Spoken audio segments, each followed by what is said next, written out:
পর্যায়ক্রমে উপজেলা পর্যায়ে অধস্তন আদালত সম্প্রসারণের বিষয়ে ঐকমত্য কমিশনের প্রস্তাবের সঙ্গে নীতিগতভাবে একমত হয়েছে রাজনৈতিক দলগুলো।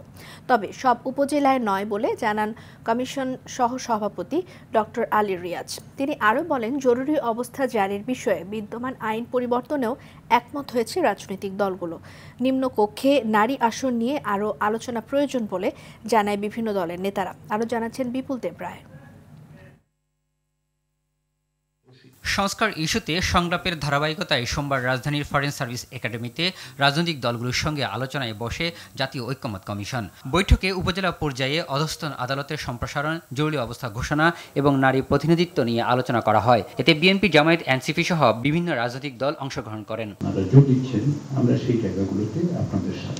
আলোচনা শেষে দলীয় নেতারা বলেন, দেশের উপজেলা পর্যায়ে মামলার চাপ ও নাগরিকদের বিচার প্রাপ্তির সুবিধা বিবেচনায় প্রতিটি উপজেলায় অধস্তন আদালত স্থাপন ও জরুরি অবস্থা জারির বিষয়ে সংবিধানে বিদ্যমান আইন পরিবর্তনে একমত হয়েছে সব রাজনৈতিক দল। জনগণের কষ্ট লাঘবকরণ, ন্যায় বিচার নিশ্চিত করার উদ্দেশ্যে বিচারকে সহজীকরণের জন্য এবং মামলার চাপ কমানোর জন্য আমরা এটাকে সমর্থন করেছি।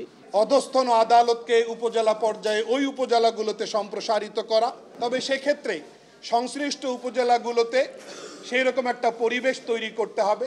এই সিদ্ধান্তের সঙ্গে বাংলাদেশের সকল নাগরিক তারা সকলে এটার সঙ্গে একমত এবং এই সিদ্ধান্তকে বাস্তবায়নের জন্যই আমরা আমাদের পরবর্তী কার্যক্রম চালিয়ে যাব। আদালতের বিকেন্দ্রীকরণ বিষয়ে যে ঐকমত্য আজকে তৈরি হয়েছে সেটার সাথে আমরা একমত।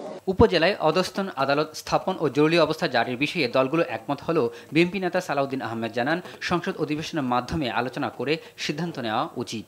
কিন্তু বিস্তারিত কি নাগরিক অধিকার স্থগিত হবে না হবে, কি বিধান আরও সংযোজিত হবে, পরিবর্তন করা হবে, এই বিষয়ে বিস্তারিত আলোচনা সংসদে হওয়াই ভালো এবং সেই হিসাবে বিস্তারিত আলোচনার সাথে সে সমস্ত বিধান সংযুক্ত, পরিবর্তন, সংযোজন এগুলো করা যাবে। জরুরি অবস্থাকে কোনোভাবেই রাজনৈতিকভাবে ব্যবহার না করতে রাজনৈতিক দলগুলো ঐক্যমত হয়েছে জানিয়ে কমিশনের সহসভাপতি ডক্টর আলী রিয়াজ জানান, রাষ্ট্র সংস্কারে রাজনৈতিক দলগুলোর বক্তব্য আকাঙ্ক্ষাকে গুরুত্ব দিয়েই জাতীয় ঐক্যমত্য কমিশন ঐক্যমত তৈরির চেষ্টা করছে। আজকের আলোচনা অত্যন্ত সফল আলোচনা হয়েছে। আজকের আলোচনার মধ্যে দিয়ে আমরা বেশ কিছুটা পথ অগ্রসর হতে পেরেছি।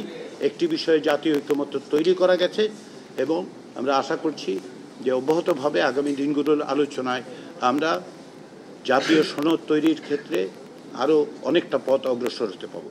সংস্কার আলোচনায় কিছু কিছু বিষয় অগ্রগতি হয়েছে, কিছু বিষয় হয়নি জানিয়ে আলী রিয়াজ আরও জানান, জাতীয় ঐক্যমত্য কমিশন কোনো কিছু চাপিয়ে দিচ্ছে না। পালনের অতিরিক্ত হিসেবে বিপুল দেবরায়, RTV, ঢাকা।